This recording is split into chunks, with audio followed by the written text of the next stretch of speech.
রাধে রাধে বন্ধুরা, তোমরা সবাই কেমন আছো? আশা করছি ভালো আছো। আমিও খুব ভালো আছি। আজকে তোমাদের সামনে নিয়ে আসলাম আমি আমার সারাদিনের একটা দারুণ ভিডিওটা কেউ স্কিপ না করে পুরোটা দেখলে আমি একটু খুশি হব। আশা করি তোমাদের কাছে ভিডিওটা খুব ভালো লাগবে। সকালবেলা আমি তাড়াতাড়ি উঠে জলদি জলদি চলে গেলাম টিউশনিতে, কারণ আজকে আমার যেতে লেট হয়ে গিয়েছিল। সবকিছু কাজের মাঝখানে ভিডিও করার কথাটা মনেই থাকে না। তারপর আমি বাড়ি এসে আমি আমার সন্টু মন্টুদের সাথে খেলা শুরু করে দিয়েছি। ওরা আসার পর দিয়ে আমি আর আমাকে একা মনে করি না। আমি সত্যি ওদের সাথে থাকতে থাকতে টাইম কেটে যায় আমার। ওরাও হয়েছে, ওদের যদি একটু গায়ে হাত না দিই, একটু আদর না দিই, ওদের মনে হয় ভালো লাগে না। ওরা আমার গায়ের কাছে এসে ঘষাঘষি শুরু করে দেয়। তারপরে মা বললো একটু চা কর, একটু চা খাই। তারপর আমি চা করতে চলে গিয়েছিলাম। চা ছাড়া তো আমাদের সকালই শুরু হয় না। পরে মিনি চলে এসেছিল বাচ্চাগুলোকে খাওয়াতে।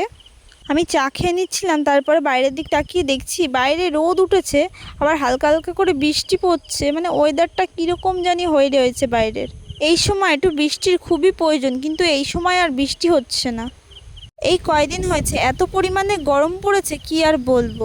তারপর আমি জামা ছেড়ে আমি চলে গিয়েছিলাম আমার কাজে। মাও কাজে বসে গিয়েছিল, আমাকে বললো তুই বাসন কাসন মেজে ভাত বসিয়ে দে। আজকে আবার তাড়াতাড়ি কাজ বাজ সেরে রেডি হয়ে থাকতে হবে। আজকে একটা জায়গায় যাব। কোথায় যাব বলো তো? ভিডিওটা কেউ স্কিপ না করে প্রথম থেকে লাস্ট পর্যন্ত দেখো, তোমাদের জন্য একটা চমক আছে।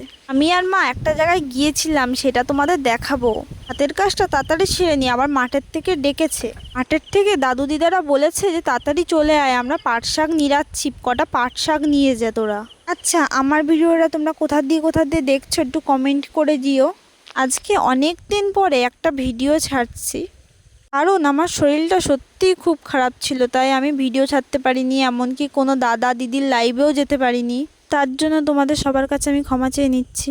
আজকে থেকে আবার শুরু করব, সবার লাইভেও যাব, এমনকি ভিডিও পোস্ট করব।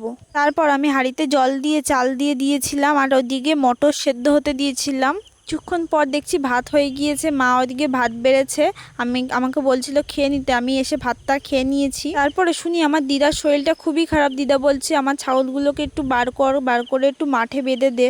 আমি তারপর তাড়াতাড়ি ছাগলগুলোকে বাইরে বের করেছি, বের করে মাঠে বেঁধে দিয়েছিলাম ঘাসে ঘাসে, যাতে ওরা একটু খেতে পারে। দিদার তো শরীরটা খুবই খারাপ, তার জন্য ছাগলের দেখাশোনা আমারই করতে হচ্ছে। ছাগলগুলোকে বাইরে বের করে দিয়ে দাদুকে বলেছি, দাদু তুমি এখানে দাঁড়াও, অনেক গাছপালা খেয়ে নেবে, কোথা দিয়ে কি খেয়ে নেবে তার কোনো ঠিক নেই।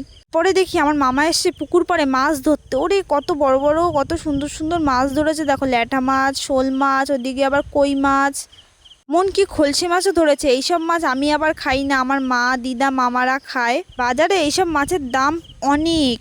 এই মাছগুলো খাওয়া শরীরের পক্ষে অনেকই ভালো, আমার মা দিদারা বলে, কিন্তু আমি খেতে পারি না। আমার গন্ধ লাগে, মেটে মেটে গন্ধ লাগে, তাই আমি খাই না। ঘরে এসে স্নান টান করে ঘরটা একটু ঝাড় দিয়ে নিচ্ছিলাম। তারপরে দেখি মা আবার চিকেন রান্না করেছে।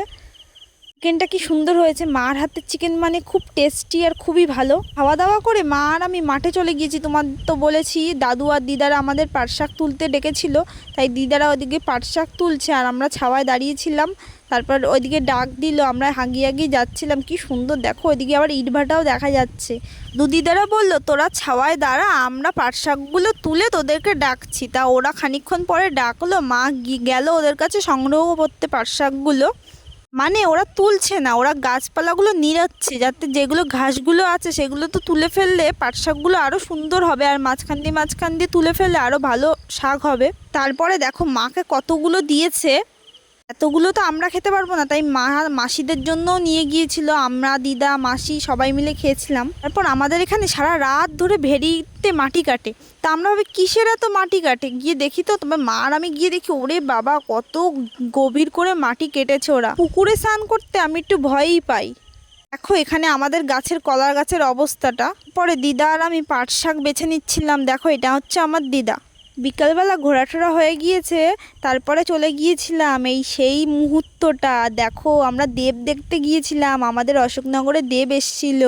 পরে বাড়ি এসছি, পরে মা বকাবকি শুরু করেছে যে সারাদিন টই টই করে ঘুরতে থাকিস, এখন বই নিয়ে বস। তারপর আমি গিয়ে বই নিয়ে বসেছি মার ভয়ে।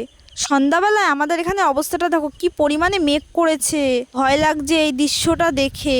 বন্ধুরা তোমাদের যদি আমার ভিডিওটা ভালো লাগে একটা লাইক কমেন্ট শেয়ার করে দিও। আর তোমরা সবাই ভালো থেকো, সুস্থ থেকো এবং সাবধানে থেকো। টাটা।